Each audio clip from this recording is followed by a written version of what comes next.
আসসালামু আলাইকুম এভরিওয়ান। অনেক দিন পরে বিসিএস কেন্দ্রিক পড়াশোনা করছি। আসলে ভার্সিটির পরিবেশ পরিস্থিতি দেখে মনে হচ্ছিল যখন তখন পরীক্ষার ডেট দিয়ে দিতে পারে। এজন্য আমি বিসিএস পড়াশোনাটা স্থগিত রেখেছিলাম। কারণ আমরা ভাবছিলাম হয়তো বা এরকমও ডেট দিয়ে দিতে পারে যে পূজার আগে 2টা পরীক্ষা হলো আর পূজার পরে হয়তো বা আর 4টা পরীক্ষা হবে। কিন্তু এখনও তো দেখছি না কোনো ডেট দেওয়া বা এটা নিয়ে কোনো কথাবার্তা এখন হচ্ছে না আপাতত, এবং পূজার ছুটিও তো শুরু হয়ে যাবে নাকি গিয়েছে, যাই হোক। তো এখন ভাবলাম যে তাহলে বিসিএসটা নিয়ে আবার পড়াশোনা শুরু করি। তারপরে যখন আবার পরীক্ষার ডেট দিবে বা দিবে দিবে ভাব, তখন শুধু একাডেমিক পড়াশোনাটাই করব। অ্যান্ড এখন আমি একাডেমিক পড়াশোনাটা একটু বেশি করছি যেহেতু পরীক্ষা জাস্ট অক্টোবরের মধ্যে ডেট দিয়ে দিবে।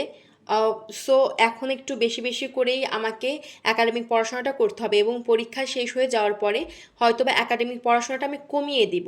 একাডেমিক পড়াশোনাটা হয়তো বা 2 থেকে 2.5 ঘন্টা করবো, এবং বাকি সবটা সময় জুড়ে শুধু আমি বিসিএস কেন্দ্রিক পড়াশোনাটাই করব। মানে আপাতত তো ইচ্ছা আছে এইটা, জানি না পরবর্তীতে প্ল্যানের চেঞ্জ হবে কি না। তো সকালে আমি আজকে পড়ছিলাম রবীন্দ্রনাথ ঠাকুর, কারণ যখন আমি একাডেমিক পড়াশোনা শুরু করি এবং বিসিএস পড়াশোনাও বাদ দিই তখন হচ্ছে আমি রবীন্দ্রনাথ ঠাকুর পড়ছিলাম, তো সেখান থেকেই শুরু করেছি। বিগত বছরের প্রশ্ন আগে শেষ করেছিলাম, এবং ইউটিউবে একটি ভিডিও দেখছিলাম, মানে একটি ক্লাস, সেই ক্লাসের পার্ট ছিল 5টা। আগে থেকে একটা শেষ করেছিলাম এবং আজকে আর একটা শেষ করলাম। হয়তো বা এই সপ্তাহটা পুরো বা বেশ কিছুদিন টাইম লাগবে। আমার কথা যতদিন টাইম লাগুক লাগুক তাতে কোনো প্রবলেম নেই, ভালোভাবে শেষ করতে হবে আমার, যাতে প্রশ্ন আসলে আমি পারি, এই আর কি।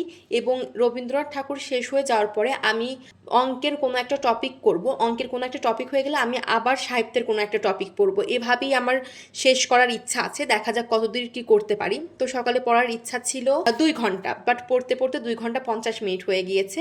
তো ভালোই হয়েছে, বেশি পড়া তো খারাপ না, বেশ ভালো।